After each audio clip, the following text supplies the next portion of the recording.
Close your eyes for a moment and imagine this. You are standing in front of a vast ocean. The waves move in gentle rhythms, breathing in and breathing out exactly like you do. But as you stand there, quietly watching, you notice something strange. No matter how much you long for the tide to come closer, it doesn't. The more you wish, the more the water seems to retreat. The more you ask, the more it slips away. And perhaps this is exactly what's been happening inside your life. Maybe you've been longing, wishing, hoping, praying, visualizing, affirming. And yet, the things you deeply desire still seem just out of reach, like chasing something through the fog. The harder you run, the further it hides. And here's the question that whispers through your heart tonight. What if it's not the universe blocking you? What if, without knowing, it's your own energy field, your own subconscious vibration, quietly pushing away exactly what you've been trying to call in? Bruce Lipton, one of the greatest voices in the field of spiritual biology, brings a truth that feels both confronting and liberating, he says. 95% of your life is not directed by your conscious mind. It's governed by subconscious programs, silent codes, written mostly in your childhood, quietly playing in the background. You can consciously desire a new life, but if your subconscious is still vibrating in the old patterns of fear, scarcity, abandonment, rejection, then those desires don't translate into creation. They translate into resistance. It's like this. Your conscious mind is the pilot who sets the destination. I want love. I want healing. I want abundance. But the problem is that the pilot only controls the aircraft 5% of the time. The other 95% is flown by the autopilot. And the autopilot is your subconscious programming that was written before you were even aware of it. And here's the paradox that hurts but frees. Desire, when born out of the feeling of lack, does not create fulfillment. It creates more lack. Every time you desire something because you feel the absence of it, the vibration you send to the field is the vibration of absence. And the field always answers your vibration. Not your words, not your wishes, your vibration. Bruce Lipton says it with absolute clarity. If your desires do not match your subconscious programs, the programs will always win. Joe Dispenza echoes this truth through the lens of neuroscience.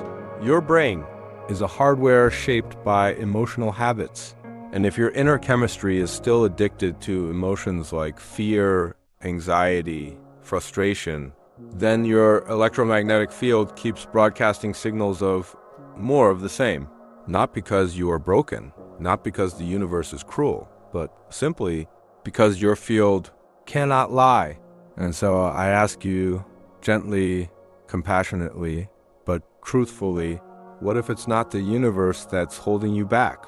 What if it's your own vibrational field, trapped in emotional memories that were never updated?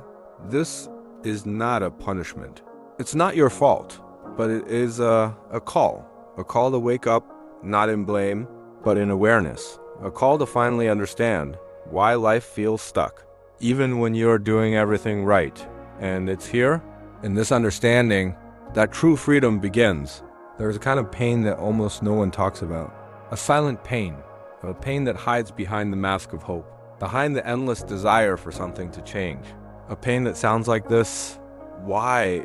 If I want this so much, does it feel further away every time I try? It's confusing, isn't it? You read the books. You write the affirmations. You visualize. You repeat the mantras. You ask the universe. You pray. And yet, the more you focus on the desire, the more life seems to whisper back, not yet, not now. But what if I told you that this very act of wanting, of asking, of seeking, is often not an act of creation, but an act of vibrational confirmation of the very lack you wish to escape? It's a cruel paradox that no one warns you about. When desire is born from scarcity, it is not a true desire. It's a vibrational echo that says, it's not here, and the field listens. It always listens. This is why, for so many, the path of manifestation becomes a hidden form of spiritual anxiety. You start watching the clock, counting the days, obsessing over the signs, measuring how close or how far the manifestation might be. And every time you check, Every time you notice it's still not here, you unknowingly send a signal to the field. It's not here. It's still not here. And that signal is the vibration of separation. At the biological level, your brain responds exactly like it would in any survival situation. Hypervigilance. Your body floods with cortisol. Your nervous system locks into fight or flight. And the sacred bridge between your heart and your mind collapses. Coherence is lost.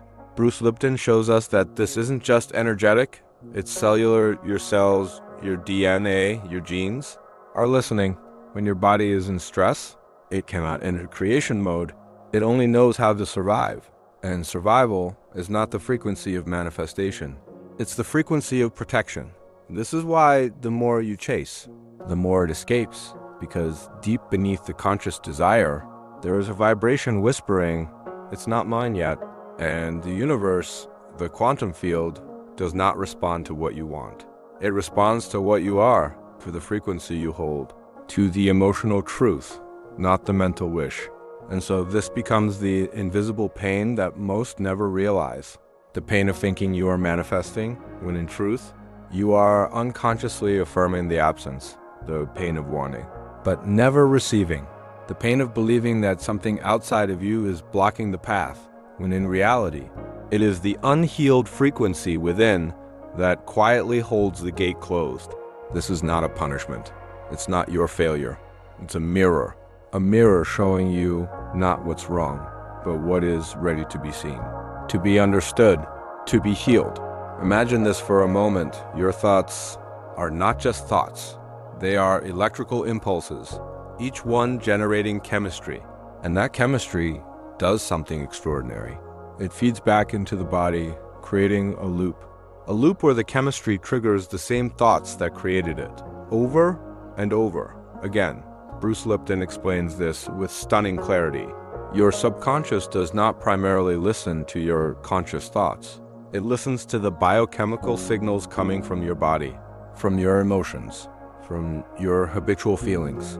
This means that even when you are consciously thinking, I am abundant, I am loved, I am healed, if your body is still producing the chemicals of fear, of lack, of unworthiness, your subconscious reads that signal, not the affirmation. And here lies the invisible prison, the programming of the past. The emotional signatures that were encoded in your nervous system years ago are not just memories, they are electromagnetic fields that literally bend space around you. Invisible signals that are constantly broadcasting to the quantum matrix. Repeat this reality. Echo this emotional signature. Bring me more of this.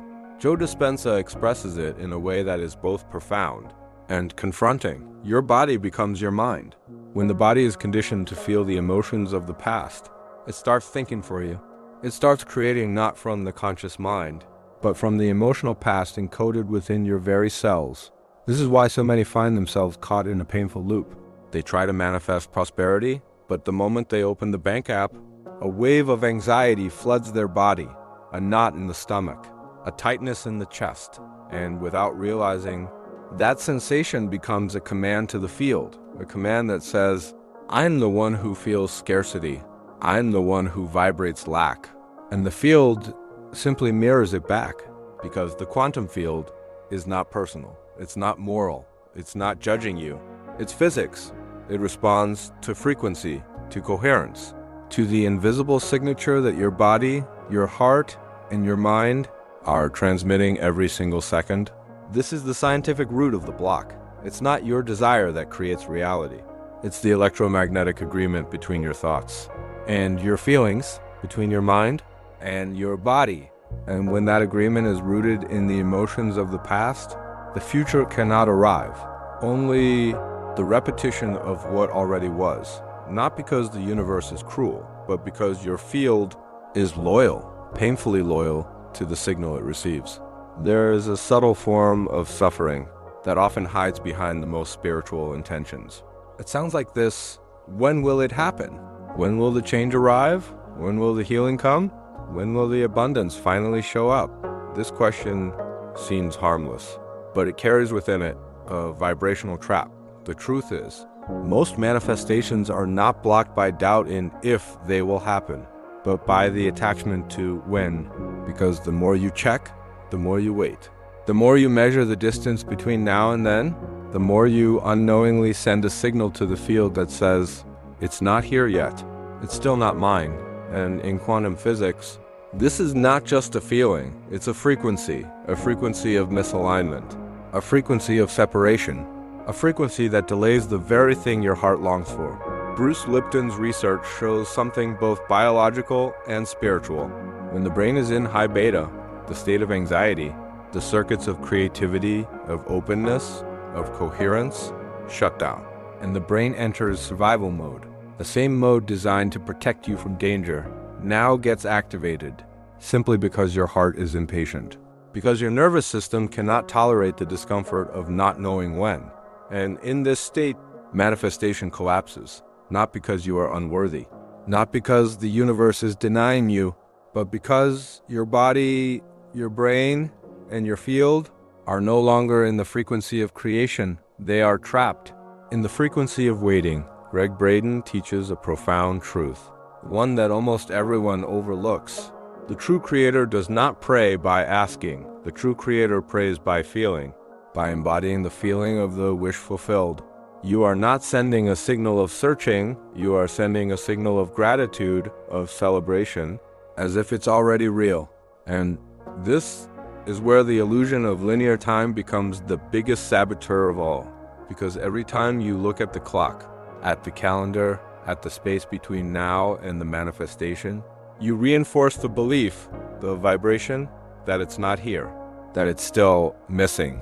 The attachment to when becomes an invisible chain, a chain that binds your energy to the frequency of lack, of absence, of delay. And this is not just a mental error. It's a vibrational reality. Your electromagnetic field, your heart, your brain, your nervous system, they all synchronize with the signal you are broadcasting. And if that signal is impatience, the field simply reflects it back, not as punishment, not as rejection, but as a perfect mirror showing you the frequency you are choosing to embody. Whether you realize it or not, there is an invisible force constantly shaping your life, a force that doesn't listen to your words.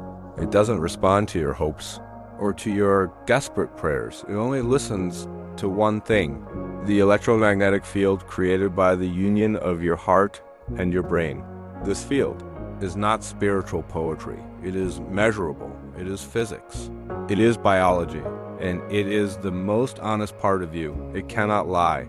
It cannot pretend. It cannot fake coherence. If your heart is vibrating fear, while your mind is thinking abundance, the field does not transmit abundance. It transmits fear. It transmits incoherence. Bruce Lipton explains this with piercing clarity. The subconscious mind is not changed by wishful thinking or by momentary motivation. The subconscious is a recorder of habits, a system built to repeat, not to reflect. And habits do not change through force or positive thinking alone. They change through reprogramming, through deep, emotional, repetitive, embodied change. And this explains why so many people spend years, sometimes decades, repeating affirmations, visualizations, and spiritual practices, while their reality stubbornly refuses to shift. It's not that the practices are wrong. It's that the emotional signal being emitted contradicts the mental image being projected. The field listens to the heart, and if the heart is incoherent, anxious, fearful, desperate, then it overrides the intention of the mind. Because in the hierarchy of creation, the feeling always speaks louder than the thought. This is not philosophy. It's been proven in laboratories. A HeartMath Institute demonstrated, without doubt, that when the heart enters a state of coherence, a state of gratitude, love, inner peace, the electromagnetic field becomes ordered. And this order, this signal, influences the quantum field. It sends a message, a coherent instruction that aligns matter, circumstances, and probability. But the opposite is also true. When the heart is incoherent, when it is fragmented by fear, when it is trapped in doubt, the electromagnetic field becomes chaotic. disordered, noisy. And this noise is what the field sends back, not clarity, not manifestation, not the desired reality, but confusion, delay, resistance. This is the hidden mechanism that explains why, even with all the spiritual knowledge, even with all the mental effort, the field still holds you in the vibration of the past. Not because you are broken, but because the field is loyal to what you truly feel, not to what you pretend to think. There is a moment, subtle but sacred, when you realize that you are not a prisoner of your past. You are, and always have been, the architect of your reality, not through force, not through struggle, but through frequency, through vibration, through the sacred conversation between your mind, your heart, and the quantum field that holds all possibilities. The real shift begins when you step out of the old cycle, the exhausting loop of think, feel, react, the loop that says, I think about what I don't want, I feel the pain of it, and I react to it as if it's the only truth. This cycle is not creation. It is repetition. The path forward is a different cycle, a higher one. Imagine, feel, vibrate. You imagine not as a distant dream, but as a present reality.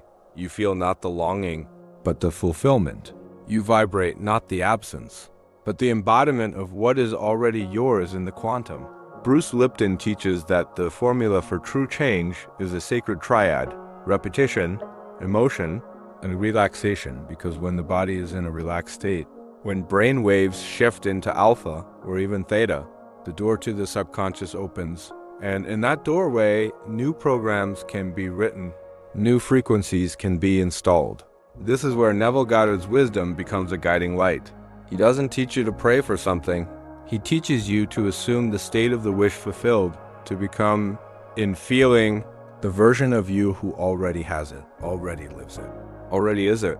It's not about saying, I want healing. It's about feeling the body as already whole. Not about repeating, I'm abundant. It's about sinking into the sensation of being safe, supported, prosperous right now. And that feeling becomes the broadcast. That feeling becomes the vibration. That vibration reshapes reality. And the most powerful moment to do this is when the conscious mind relaxes. In the moments right before sleep, when the veil between the conscious and subconscious grows thin. In that space, you are no longer the one who hopes. You become the one who remembers, as if it is already real. This is how you break the biochemical cycle of the past. This is how the body learns a new truth, the truth of the future, not the memory of the past. You teach it not through willpower, but through frequency, through the sacred art of becoming before seeing, of being before having. And in that state, the autopilot turns off. The conscious creator wakes up. And now, perhaps for the first time, you begin to see the invisible pattern, the silent architecture of why, despite all your desires, despite all your efforts, life sometimes feels like it's looping, echoing the same outcomes, the same delays, the same absence of what your heart has been calling for. The truth is, your conscious mind is not the problem. It is sincere. It wants change, it wants healing, it wants abundance. But the field does not respond to what you consciously want. It responds to what your subconscious transmits. It responds to the emotional memory that your body has been rehearsing, sometimes for decades. Bruce Lipton offers a truth so simple and yet so radical. You do not need to change the world. You only need to change the program you are broadcasting to it, because the field is not outside of you. You are the field. You are the signal. You are the sender and the receiver. It's like trying to tune a radio to a new frequency while stubbornly refusing to turn the dial. You hope for new music. You pray for a new song, but the station remains the same because the frequency remains the same. Neville Goddard reminds us with quiet power, the secret is not to wait for reality to change, but to wear the inner garment of the desired state as if it is already yours. You do not ask for it. You do not beg for it. You become it, internally, emotionally, vibrationally, because manifestation is not an act of searching. It is not an act of waiting. It is not a bargain with the universe. Manifestation is a state of being, and being always comes before seeing. And so perhaps the real question is no longer when will it happen, but something far more powerful. When will I stop reinforcing that it hasn't happened yet in that question? Lies the doorway where the old field collapses, and the new reality finally begins to unfold.